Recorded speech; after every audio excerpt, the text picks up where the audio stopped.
আসসালামু আলাইকুম everyone, welcome back to my channel. আজকে আমি আপনাদেরকে তৈরি করে দেখাবো নুডলস কাটলেট। নুডলস দিয়ে যে আসলে এমন একটা মজাদার কাটলেট বানানো যায় সেটা আপনারা ট্রাই করলে বুঝতে পারবেন। আশা করি এই রেসিপিটা আপনাদের কাছে ভালো লাগবে। তো চলুন দেখে আসি কি কি লাগছে। আমি প্রথমে এখানে কিছুটা পরিমাণ পানি সিদ্ধ করে নিয়েছিলাম। তারপরে আমি এর মধ্যে একটা প্যাকেট নুডলস ভেঙে দিয়ে দিব ভালোভাবে। নুডলসটিকে ভেঙে আমি পানিতে দিয়ে দেওয়ার পর আমি এটাকে কিছুক্ষণ নাড়িয়ে নিচ্ছি। এই নুডলসটাকে আমি 2 থেকে 3 মিনিটের মতো সিদ্ধ করে নিব। এই নুডলসগুলো সিদ্ধ হতে বেশিক্ষণ সময় লাগে না। আর আপনারা চাইলে এখানে যে কোনো ব্র্যান্ডের নুডলসই ইউজ করতে পারবেন। 2 থেকে 3 মিনিটের মধ্যে আমার নুডলসটা সিদ্ধ হয়ে যাওয়ার পর আমি একটা বলের উপর ছাঁকনিটা নিয়ে নুডলসটা ছেঁকে নেব। এই নুডলসটার পানি ভালোভাবে ঝরিয়ে নেওয়ার পর আমি একটা বলের মধ্যে এই নুডলসটাকে ঢেলে নিব। তারপরে এটাকে কিছুক্ষণের জন্য আমি ঠান্ডা হতে দিব। এই নুডলসটা ঠান্ডা হওয়ার জন্য আমাদেরকে কিছুক্ষণ অপেক্ষা করতে হবে। নুডলসটা ভালোভাবে ঠান্ডা হয়ে যাওয়ার পর আমি এখানে দিয়ে দিব 2টা মিডিয়াম সাইজের ম্যাশ করা আলু। এই আলুগুলোকে আমি কিছুক্ষণ আগেই ভালোভাবে সিদ্ধ করে ম্যাশ করে নিয়েছিলাম। ম্যাশ করে নেওয়ার পর আমি এখানে দিয়ে দেওয়ার পর আমি এখন এখানে দিয়ে দিব 2টা মিডিয়াম সাইজের পেঁয়াজ, যেগুলোকে আমি ভালোভাবে কুচি কুচি করে নিয়েছিলাম।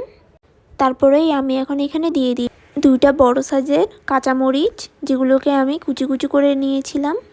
তারপরে আমি এখন এখানে দিয়ে দিব স্বাদ মতো 1.5 চা চামচ লবণ।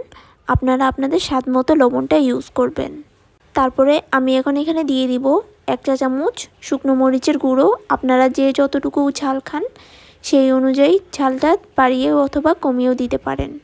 তারপরে আমি দিয়ে দিব 1/2 চা চামচ থেকে কিছুটা কম গোলমরিচের গুঁড়ো। তারপরে আমি দিয়ে দিব 1/2 চা চামচ থেকে কিছুটা কম গরম মশলার গুঁড়ো। আর সেম এখানেও আমি দিয়ে দিলাম 1/2 চা চামচ থেকে কিছুটা কম হলুদ গুঁড়ো।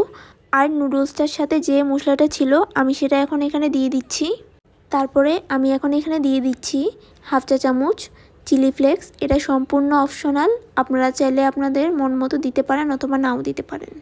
আর টেস্টটা একটু ভালো আসার জন্য আমি এখানে দিয়ে দিচ্ছি 1 টেবিল চামচ লেবুর রস।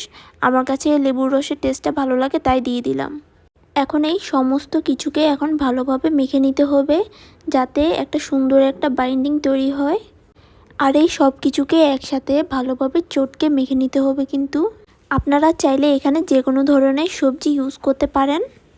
আপনারা যারা সবজি খেতে পছন্দ করেন তারা যদি এখানে সবজিটা অ্যাড করে থাকেন তাহলে এটা কিন্তু আপনাদের খেতে ভালো লাগবে। তারপরে এই সব কিছুকে আমার একসাথে মেখে নেওয়া হয়ে যাওয়ার পর তারপরে আমি একটু হাতের মধ্যে তেল মেখে নিয়ে কাটলেটের শেপটা দিয়ে নিব। হাতে তেলটা মেখে নেওয়ার ফলে কাটলেটের শেপটা দিতে অনেকটা ইজি হবে আপনাদের কাছে। আমি এখানে একটু অন্যরকম টাইপের কাটলেটের শেপটা দিয়ে নিচ্ছি, একটু লম্বা টাইপের। আপনারা চাইলে গোলও দিতে পারেন অথবা আপনাদের মন মতো যে কোনো ধরনের শেপ দিতে পারেন। আপনারা দেখতেই পাচ্ছেন আমি কিভাবে করে এই শেপটা দিয়ে নিচ্ছি। আপনারাও চাইলে এরকমভাবে ঠিক এটা বানিয়ে ফেলতে পারেন।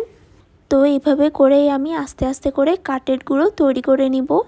তারপরে আমি এখানে একটা ডিম ফাটিয়ে ডিমের কুসুমটা আলাদা করে আমি এখানে ডিমের সাদা অংশটার মধ্যে আমি এই কাটলেটটাকে গড়িয়ে নেওয়ার পর তারপরে আমি ব্রেড ক্রাম্বসে এই কাটলেটটাকে গড়িয়ে নিব। আমি এটাকে ভালোভাবে কোট করে নিব। আপনারা এই কাজটা একটু সাবধানে করবেন যাতে করে কাটলেটটা শেপটা নষ্ট না হয়ে যায়। ঠিক এইভাবে করে এই সেমভাবে আমি এই বাকি কাটলেটগুলোকেও আমি কোট করে নিচ্ছি। এই কাটলেটগুলোকে কোট করে নেওয়ার পর তারপরে আমি এগুলোকে গরম তেলের মধ্যে দিয়ে দিব। এই তেলটাকে আমি আগেই গরম করে নিয়েছিলাম। এই গরম তেলের মধ্যে আমি এখন এই কাটলেটগুলোকে ভেজে নিব। আপনারা মিডিয়াম আঁচে এই কাটলেটগুলোকে ভেজে নেবেন। বেশি হাই স্পিডে ভাজতে গেলে কিন্তু কাটলেটগুলো পুড়ে যেতে পারে।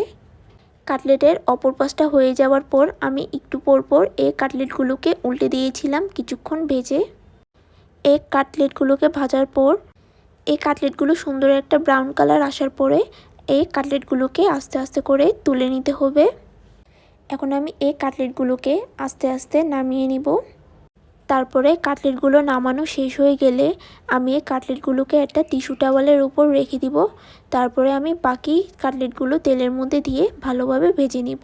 তো এরই মাঝে আমার এই কাটলেটগুলো ভেজে নেওয়া হয়ে গিয়েছে। আশা করি আপনাদের কাছে আমার এই নুডলসের কাটলেটের রেসিপিটা ভালো লেগেছে।